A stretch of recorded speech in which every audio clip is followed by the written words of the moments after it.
Salutations, in today's video I will be going over Spider-Man's worst retcons. Now I'm going to try to make this introduction somewhat quick since Spider-Man is literally one of the most popular superheroes of all time, up there with Batman and Superman.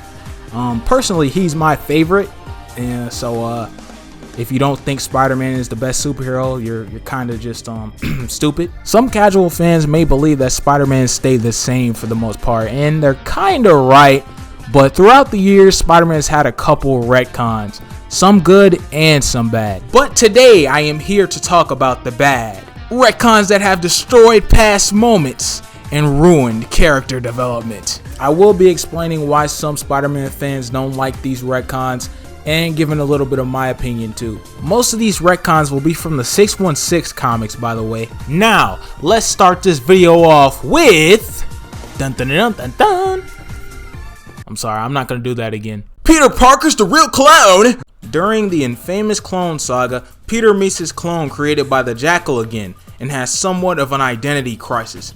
During one of these many crises, I don't know how to say that word. It was revealed that the Peter Parker that everyone had followed and read about was actually the real clone, and that the new Peter Parker, Ben Reilly, was the real OG. This means ever since the original Jackal clone story all the way back in the Jerry Conway era, we've been reading about the wrong Peter Parker. And I'm pretty sure the original Jackal story was written in the 70s, and the Clone Saga ran throughout the mid-90s, so loyal Spider-Man fans were sitting there reading about a clone for decades and they didn't even know about it. They were pissed. But at the end of the day, it doesn't really matter because by the end of the Clone Saga, Ben Reilly is back to being the clone. Aunt May is Peter Parker's mom? What? I really don't know if this was originally supposed to be canon to 616. I've heard somebody say that it was supposed to be canon, but then they stopped it because it was so terrible. It's obviously not canon now. But in this story, Aunt May pretty much has sex with Richard Parker, which is Peter Parker's dad, and she doesn't tell Peter Parker's mom or Uncle Ben. So that would make Peter's real mom Aunt May. It's just stupid, bro. I mean, Aunt May is supposed to be like a sweet woman. This story turns her into a thought for no reason. It's pretty stupid, and it's got like these weird covers that look like these Kids Bop or like Disney Channel magazines like Teen Vogue. It's real weird, man. Fun fact, Joe Quesada had a hand in this, and he's also the reason One More Day happened. Everything about this is despicable. Even if this was never supposed to be canon, this definitely deserves the spot on the worst retcon list. Uncle Ben's killer searching for treasure. In The Amazing Spider-Man 200, Spider-Man interacts with the burglar that killed Uncle Ben again, and it's pretty much revealed that the burglar was actually after buried treasure under Aunt May's house. This is what led him to killing Uncle Ben on that fateful day. After this reveal, he then gets a heart attack after Spider-Man scares him. Now, Spider-Man talking to the criminal that started it all will always be cool no matter what. Spider-Man's relationship with the thug that killed Uncle Ben will always be cool to me. I mean, like, I like it in all the adaptations, even though it's so subtle. I always like it. Like, I always like when they talk. But I didn't need his motivation, honestly. Uncle Ben's death does not need an explanation, in my opinion. It should have just been something that happened that Peter just has to deal with. That's all it needs to be. No extra info needs to be given, and it doesn't really do anything to strengthen Peter Parker's origin at all. It doesn't really add any substance to Spider-Man's origin, and it also makes it seem like Aunt May and Uncle Ben were always in danger because this burglar is going after the treasure under their house specifically. So it's like it's nobody else's house, it's their house. So even if Peter did do something to the burglar and got him in jail or something, who's to say that he wouldn't get out of jail and start trying to go back to Aunt May and Uncle Ben's house again to get the treasure? I don't like it. I think they should have just left that alone. I honestly don't even know if this has been retconned back. Like, I don't know if this is still supposed to be the reasoning as to why he shot Uncle Ben. But yeah, I don't like it. Spider-Totems. This kind of retcons Spider-Man's origin by making it less science-based and more like mystical and spiritual. Apparently, Spider-Man is a totem, which is a superhero based on an animal, or they got their powers from an animal, you know. There's a Spider-Totem in every universe, and they're all supernaturally chosen. Which technically means not everyone can be a spider person since they're supernaturally chosen. This guy named Ezekiel explains this to Spider-Man and tries to help him in his tough battle with Morlun. Morlun absorbs the life force of Totem, so he ends up trying to suck Spider-Man up. Pause. I actually have the omnibussy of JMS's run, and I'm halfway through it. I like the fights with the Predator totems and like the people coming after him because he's a totem. I actually like that. I also like Peter's characterization during it. I like that he's kind of skeptical of what Ezekiel says, and he doesn't really care like where he comes from or where he got the power from. He just wants to help people. I also like how it's not really like concrete, like that this is actually what's going on, and at least in the beginning of this run, it's kind of left up to the reader to determine if you want this to be real or not, because it's like it's not a real concrete answer to this. It's like, okay, well, this could be the reason why he has his powers as well. These are pretty well put together stories, but people don't like the idea of Peter Parker being destined to be Spider-Man, and I don't really like it either. I think adding all this to him was kind of unnecessary, and it takes away from the grounded nature and relatability of the character because he was chosen by a higher power. Dan Slott later doubled down on this concept in the Spider-Verse comics. The Inheritors go after all the Spider-Totems in the multiverse, leading to a big team up between the different Spider people, which, you know, that's pretty cool, but it still doesn't warrant changing his origin like this. He's supposed to be a regular guy who got power for no reason. It doesn't need a reason, and Spider-Man's origin didn't need extra information because the original story is fine, like it's already fine. It's supposed to be an accident, it's supposed to be a coincidence. And obviously Spider-Totems led to some good things, like the original stories with the Spider-Totems in them are, like I said, they're not bad, they're well written. It led to Spider-Verse, that's pretty good. I got the Spider-Verse omnibussy, but I just think it takes more than it gives. Canon Events. Now, before I start talking about this, I do just want to say that I love this movie. I love a lot of stuff about it. I love the characters. I love the way the story is executed. You know, I love the personality of the movie. You know, I think I gave it like an 8 or a 9, like after I watched it. But the only thing I do not like about the movie is pretty much the main like conflict, which is the Canon Events. In this movie, the main antagonist is Miguel, which is Spider-Man 2099, and he's trying to stop Miles from saving his dad because it would disrupt a canon event. And a canon event is pretty much something that's meant to happen that is usually pretty bad, and if it doesn't happen, then your whole universe will discramble itself, and you know, you'll just die and stuff. This means that big deaths in Spider-Man's history, like Uncle Ben's death, Gwen Stacy's death, George Stacy's death, maybe even Jean DeWolf's death, were all predetermined and that they were supposed to happen, and if they didn't happen, then that particular Spider-Man's universe will be destroyed. This conflict is just way too meta. Now, I am not the only person who has some problems with canon events. Some people have also said some things recently. They didn't really critique it that much when the movie first came out, in my opinion, but when you think about canon events and what that means for certain Spider-Man media and some iconic Spider-Man moments, you realize how much it really sucks. It ruins certain aspects of Spider-Man's origin. The reason why Uncle Ben's death hurts so bad is because we know Peter could have done something to stop it. But if it's classified as a canon event, then that means Peter couldn't do anything at all because it's supposed to happen. He's supposed to die. Like, if he would have got the burglar, then Ben probably would have just died the next day, like in a car accident or something.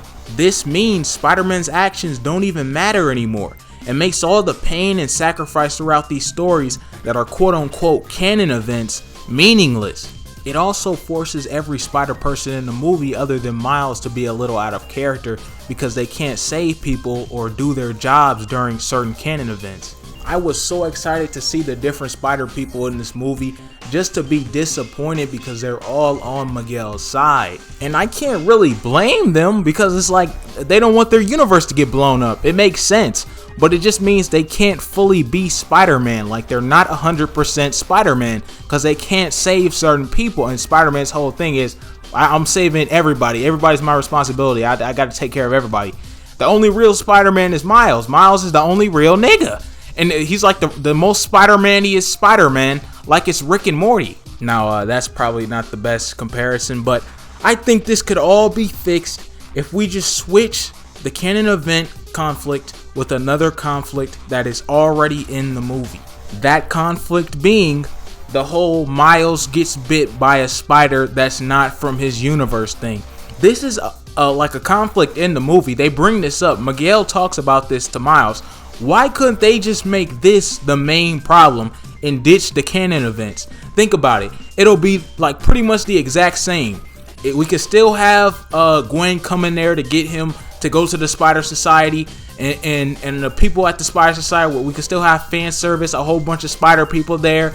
But instead of Miguel getting mad at him because he's trying to go against a canon event, he'll be mad at him because he got bit by a spider outside of his universe. You could still make the stakes as high as like the original canon event stakes, because like you could just say, oh, his universe, Miles' universe is getting messed up because he got bit by a spider that's outside his universe. There, easy. So now, you know, we got this, all the other spider people telling him he can't be Spider-Man because he got bit by a spider outside of his universe. So now we could still have the chase scene and stuff. We can still have Miles' dad being in trouble because, well, who knows? Maybe Miles like sees something that his dad's about to die. I'm not a writer. I'm just brainstorming. Like I said, I'm not a writer.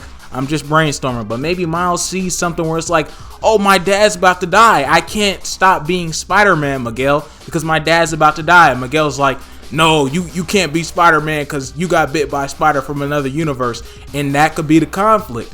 Everything can be the same. He could still end up in the universe where the spider originally was, and the movie can still end there. It'll all be pretty much the same, in my opinion. I think I'm right. I actually don't know. Now the spider people problem, well, not really. I mean, my opinion on the spider people like telling Miles not to like save his dad and stuff, it will be the same in this hypothetical situation I'm thinking of, but I feel like it'll be a little bit better because I don't know, I just think it's better. It's better than the canon event stuff. Him getting bit by a spider outside of his universe and having that be the main thing is just better than the canon event stuff, in my opinion.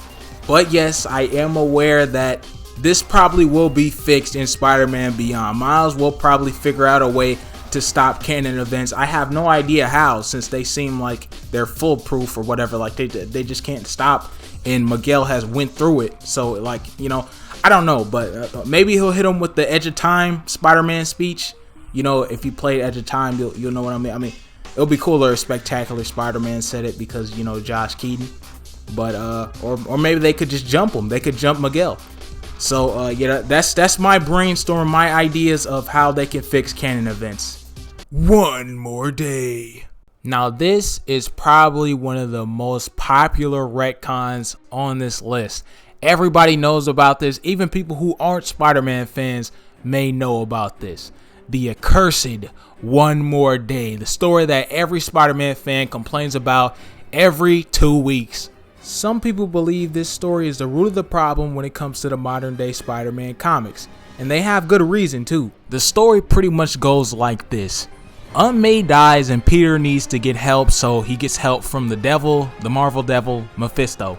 And that's kind of out of character because, you know, it's the devil. But whatever, you know, Mephisto is a bad guy. You know, he hates happiness, so he wants to take away Peter Parker and Mary Jane's marriage. And he agrees to it. And their marriage is pretty much just erased from existence, and all their memories are gone. So everything that has to do with their marriage is just gone. It's also actually alluded to in other stories that Peter Parker or his offspring actually defeat Mephisto in the future. So, you know, that's kind of cool, but it didn't originate in this story. Mephisto takes Spider-Man's happiness and feeds on his desperation. And after this, things are pretty much the same, but he's not with Mary Jane anymore, and they also kind of undo what happened to him in Civil War, which was like everybody knew who he was. His secret identity was out. That was undone, and now Aunt May doesn't know who he is. I actually like that though. I like that Aunt May knew who he was. Like, I think that was a good progression of their relationship, and like, I don't know, I just thought it was cool, but that, you know, that just kind of sucks too. This all happened because some powerful people at Marvel did not want Spider-Man to be married because they thought, you know, it would age him up too much. And they pretty much undid like decades of development between the two just for that, like literally just for that. The idea of like keeping Spider-Man the same is kind of stupid to me because his whole origin is about him like being a boy and then becoming a man. So I don't think there's anything wrong with like giving him more responsibilities. He's the responsibility guy. So like having him be married, have to worry about his wife, have to worry about his kids sometimes. I don't think that's gonna mess up his stories or make people like not associate that with Spider-Man, because his whole thing is responsibilities. And I understand where Marvel is coming from, kinda like if you're trying to get people who always know Spider-Man as a certain thing, and then you have the main Spider-Man 616 do something so different where it's to the point where it's like, okay, well, his whole life's changed. Even though they do that all the time, but like they always, you know, retcon it, but they do that all the time. But still, like, I kind of get it, but I don't think it will be a problem for him to like actually be married. I don't see any problem with it at all. And obviously there are like alternate universes where he actually is married and stuff, but like, I don't know, I feel like this was kind of a kick in the face to like 616 Spider-Man fans, because it's like he can't get development. Every other type of Spider-Man, like, I mean, yeah, they're not married, they're not like older, but they will get older and we will see them older. Like for instance, MCU Spider-Man, we're eventually gonna see him older. If they keep going on, we're gonna see him. He may get married. Who knows? But with 616, he's always going to stay the same and he'll never change. And Marvel makes it that way. Every other universe of Spider-Man, like anything else, they can do whatever they want with it. But 616, he has to stay the same forever, and that sucks. And obviously 616 Spider-Man's gotten older. I didn't mean it like that, but it's just like he can't get any like real development, and that's sad. Like with this story, that's pretty much what this story is saying, is like he has to stay the same because Marvel says he has to stay the same. And this is the first Spider-Man, like this is the one that started it all. The Spider-Man from Amazing Fantasy 15. He's never going to really change like that. And I understand giving Spider-Man problems, you know, like I'm not one of those people that say, oh, Spider-Man's been through too much. He's been through too much. And it's like that's his best stories come from him like overcoming things that are happening to him. Like that's why a lot of people like him, is because so much bad stuff happens to him, but no matter what, he still stays righteous and sticks to his morals. There's nothing wrong with giving Spider-Man a lot of problems, but this was just like stopping something naturally, like stopping something that naturally should have happened from happening, like stopping something that was natural and just saying, no, it's not gonna happen. But if that doesn't happen, then what is gonna happen? That means nothing can really happen. They pretty much put a roadblock in his life and made it to where he can't get past being a teenager or a young adult, and he has to just like stay like that for the rest of his eternity. I don't understand it. One More Day still has not been retconned as of this video. It happened in the JMS run, and Dan Slott took over. He took things in a couple different directions. I like some of the stuff, I don't like some of the stuff. I don't think he's bad. I don't think he did bad with the character. And then it was Nick Spencer. I really think Nick Spencer was trying to fix it, man. It seemed like he was going in that direction, but it's obvious he couldn't. I don't know if Marvel, like behind the scenes, did not let him do it, but it seemed like he was going towards that direction of trying to fix it. He has retconned other bad stuff, and I'll talk about it later. But yeah, and then Zeb Wells, which is writing the comics right now as I'm like recording this. I haven't read any of it yet, but from what I've seen / heard, it's pretty bad, man. They got Peter working with Norman Osborn, which is crazy because he killed Gwen, and you know what I'm saying, like, and Mary Jane is married to someone else and has kids. I don't even know how they're gonna how are they gonna fix that? How is the next writer even gonna fix that? I don't know. And then Spider-Man gets beat up by the Vulture and some random thugs. These are just screenshots that I've seen, and all this stuff I hate. I do not like any of this stuff, for real. And most people are mad. Actual Spider-Man fans are actually mad. So hopefully they'll actually fix it and get a better writer, because I honestly don't know why they would do this. I don't know. The only thing I'm really looking forward to reading from the Zeb Wells run is probably Spider-Man Beyond, because it's got Ben Reilly in it. But I hear from some people that that's actually bad too, which that's kind of disappointing. I hope they're like I don't know, nitpicking or being over exaggerating or something, because I really actually want that to be good. but I don't know. I don't think everything after One More Day is trash, probably because I started reading after One More Day. But I mean, I read a lot of the classics, and there was definitely a lot more development between Peter and his relationships and stuff like that before One More Day compared to after One More Day. And that really sucks because One More Day happened like 10 years ago. But there's nothing Marvel can do to make me truly hate 616 Spider-Man. Because he's got too much history, you know, he's an OG. He's got so many good comics in the past. And it's just sad to see what they do to him nowadays. Like, I wish Marvel will listen to the fans and actually give him some development and not do what Zeb Wells is doing. It's just like, I don't it's like they're trying to get the fans angry. Because the fans are already switching up on 616 Spider-Man. I mean, they've always been doing that, but like, it's just sad to see like the state that he's in and how people are treating him and stuff. And it's like, you used to be one of the greats. All you people switching up and saying 616 Spider-Man is this and that, like y'all low-key right, but when he becomes a millionaire, don't come back to the comics, man, because y'all switched up on it. Well, he already was a millionaire. Well, when he gets back with Mary Jane and has Mayday in 7 decades, don't come back to the comics because you weren't loyal like me and the other people who were loyal to him, you know. So you don't deserve to pick up that comic when it comes out in 2095. Now, obviously, I'm not actually buying the Zeb Wells comics right now, but I'm still supporting them. It's also kind of funny that when like One More Day got adapted to a movie, which was No Way Home, it actually worked out better for MCU Spider-Man because he needed some stuff taken away from him. Whereas, you know, 616 did not need that taken away from him. He didn't need that. But, you know, I will not dwell on this any longer. Connors was in control of the Lizard. In Paul Jenkins' Spectacular Spider-Man run, it is revealed that Dr. Connors was in control of the Lizard the whole entire time.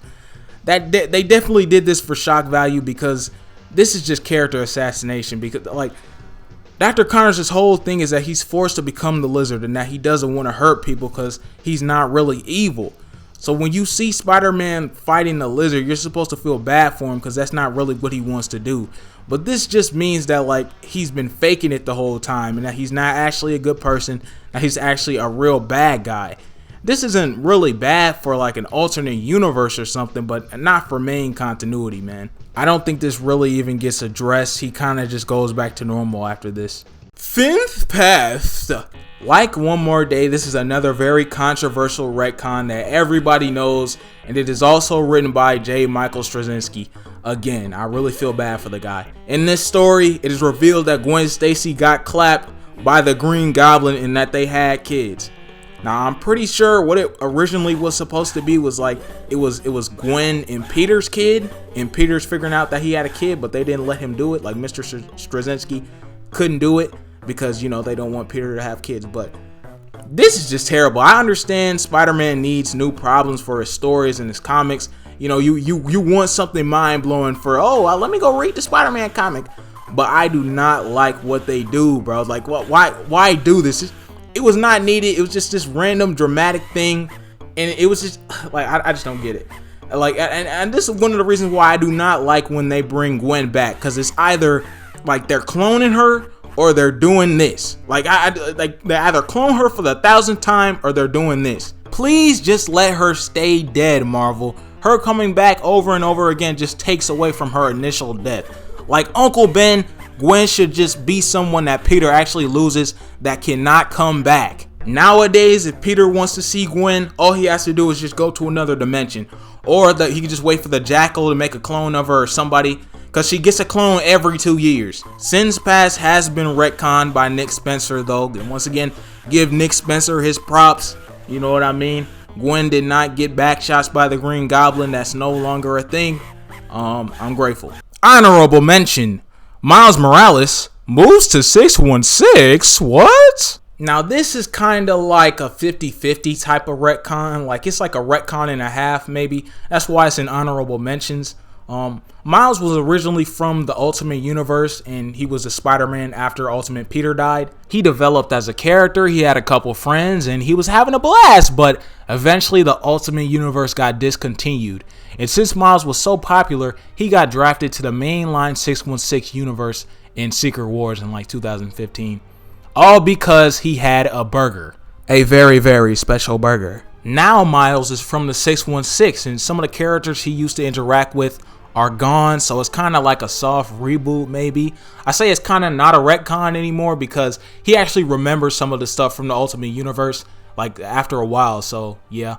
At the beginning of his 616 run, it was kind of unclear as to whether he remembered what happened in the Ultimate Universe, which led a lot of people to believe like that it was pretty much retconned. Some readers didn't really like the idea of Miles being in 616 because they didn't want Peter and Miles to be like Spider-Man together, and they just wanted Miles to be his own thing and be the Spider-Man that comes out after Peter dies, like, you know, the DLC.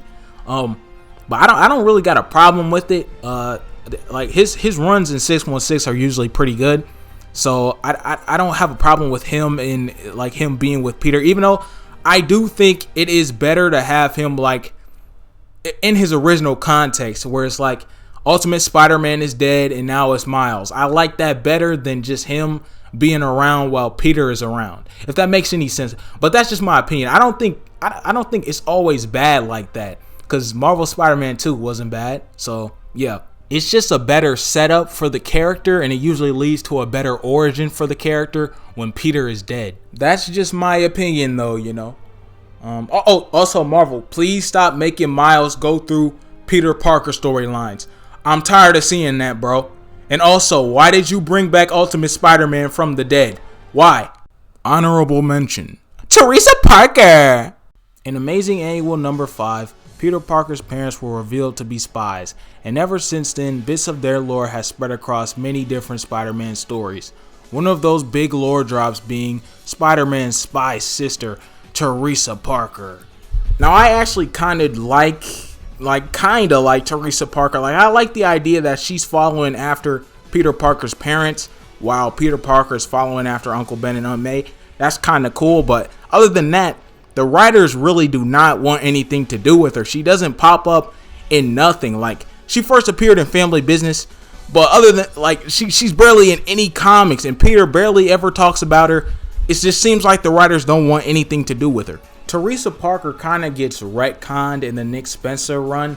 I mean, it's kind of left up in the air, which is why I made it an honorable mention, because it's kind of alluded to, like hinted at, that she may be a sleeper agent and not actually Peter's sister. He obviously did this so that other writers would not have to deal with her anymore, which, you know, that's kind of sad for the people that actually like her character. I really don't see that many people talk about her, but I mean, for those people, yeah, that's sad. There's still a chance though that a writer comes up and like actually tries to continue her character, but I don't know, bro. I mean, this is kind of like a multiple choice retcon. If you like Peter's sister, then this is a bad retcon.